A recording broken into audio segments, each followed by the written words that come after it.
ఈ Pulla Reddy engineering college 2025లో ఎవరైతే join అవ్వాలి అనుకుంటున్నారో ఈ కాలేజ్ ప్లేస్మెంట్స్ ఎలా ఉంటాయి, ఈ కాలేజ్ జాయిన్ అవ్వడం వల్ల మనకి జాబ్స్ వస్తాయా రావా అనేది ఫుల్ డీటెయిల్స్ అయితే మాట్లాడుకుందాం. అలాగే ఈ కాలేజ్లో ఏ డిపార్ట్మెంట్స్ ఉన్నాయో కూడా తెలుసుకుందాం అనమాట. సో ఫస్ట్ ఆఫ్ ఆల్ ఈ కాలేజ్లో ఉన్న డిపార్ట్మెంట్స్ అయితే చూద్దాము. డిపార్ట్మెంట్స్లో మనం చూసుకుంటే సివిల్ ఇంజనీరింగ్ ఉంటుంది, ఎలక్ట్రికల్ అండ్ ఎలక్ట్రానిక్స్ ఇంజనీరింగ్ ఉంటుంది, మెకానికల్ ఇంజనీరింగ్ ఉంటుంది, electronics and communication engineering, computer science and engineering, computer science and technology, ఇంకా computer science and business systems, CSC artificial intelligence, machine learning, CSC data science. ఇవేంటంటే specialisations అండి. So specialisations అంటే మీకు తక్కువ చూపు చూస్తారు అలాంటివి ఏమి ఉండదండి. కంప్యూటర్ సైన్స్ ఇంజనీరింగ్ ఎలా అయితే ఉంటుందో సేమ్ అవి కూడా అంతే. కాకపోతే ఆర్టిఫిషియల్ ఇంటెలిజెన్స్, మిషన్ లెర్నింగ్ మీద కొంచెం ఫోకస్ అయితే ఎక్కువ ఉంటుంది. సో వాటి మీద మీకు డెప్త్గా చెప్తా అంటారు.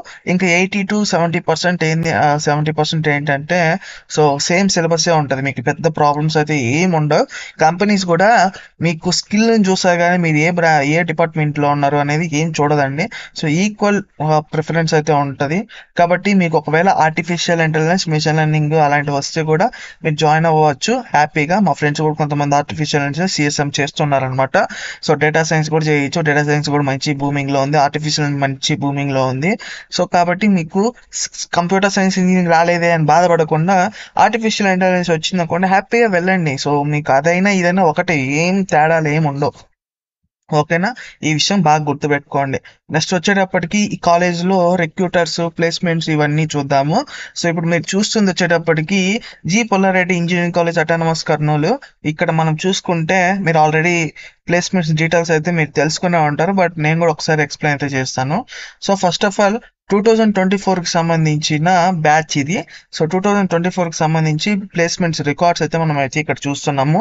సో ఈ కంపెనీస్కి రిక్రూటర్స్ కూడా మనం చూడొచ్చు. టీసీఎస్ ఉంది, అసెంజర్ ఉంది, ఎల్టీఐ మింత్రీ ఉంది, టెక్ మహేంద్ర ఉంది, మళ్ళీ వచ్చేటప్పటికి మనకి చాలా కంపెనీస్ అయితే ఉన్నాయన్నమాట. సో ఈ కంపెనీస్ అన్నీ ఈ కాలేజ్కి వచ్చి స్టూడెంట్స్ని సెలెక్ట్ చేసుకొని తీసుకొని వెళ్తాయన్నమాట. ఇన్ఫోసిస్, మళ్ళీ వచ్చేసి డిలైట్, తర్వాత వచ్చేటప్పటికి జోహో, ఇలా మనకి పెద్ద పెద్ద కంపెనీస్ కూడా ఈ కాలేజ్కి వచ్చి స్టూడెంట్స్ని సెలెక్ట్ అయితే చేసుకుంటారు.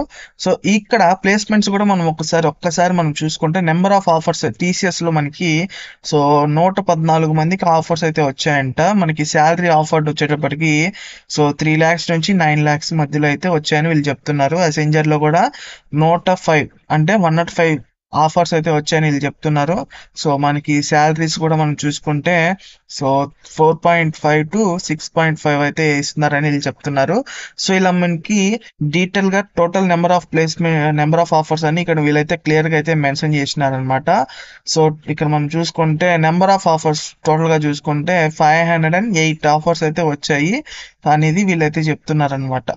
సో తర్వాత వచ్చేటప్పటికి ఇక్కడ మనం చూడొచ్చు 2024 బ్యాచ్. ఇక్కడ నెంబర్ ఆఫ్ ఆఫర్స్ చూసుకుంటే సిఎస్సి డిపార్ట్మెంట్ నుంచి 160 మందికి ఆఫర్స్ అయితే వచ్చాయి. సిఎస్టి వచ్చేటప్పటికి 45 మంది, సిఎస్బి వచ్చేటప్పటికి 47, ఈసీ పక్కనైతే 113, త్రిబుల్ఈకి 58, ఎంఈకి 46, సిఈకి 39, టోటల్గా 508 ప్లేస్మెంట్స్ అయితే వచ్చాయని చెప్తున్నారు. ఆఫర్స్ వచ్చినట్టువి. నెంబర్ ఆఫ్ స్టూడెంట్స్ ప్లేస్డ్ ఇది చూసుకుంటే 117 మంది సిఎస్సికి, సిఎస్టికి వచ్చేటప్పటికి 35, సిఎస్బికి వచ్చి 33, ఈసీఈకి వచ్చి 85, త్రిబుల్ఈకి వచ్చేటప్పటికి 44, ఎంఈకి వచ్చి 39, సిఈకి వచ్చి 37. సో టోటల్గా 390 మంది. సో యావరేజ్గా మనం శాలరీ చూసుకుంటే కూడా సిఎస్సికి అయితే 5 ఉంది, అలాగే సిఎస్టికి వచ్చేటప్పటికి 5 ఉంది, సిఎస్బికి వచ్చేటప్పటికి 4 ఉంది, ఇంకా ఈసీకి వచ్చేటప్పటికి 4, త్రిబుల్ఈకి వచ్చేటప్పటికి 4, ఎంఈకి వచ్చేటప్పటికి 3, సిఈకి వచ్చేటప్పటికి 3, టోటల్ యావరేజ్గా సో 4 అయితే ఉంది. హైయెస్ట్ శాలరీ వచ్చేటప్పటికి 23 lakhs అండి. సో సిఎస్సి డిపార్ట్మెంట్ నుంచి లోయెస్ట్ శాలరీ వచ్చేటప్పటికి 2.7.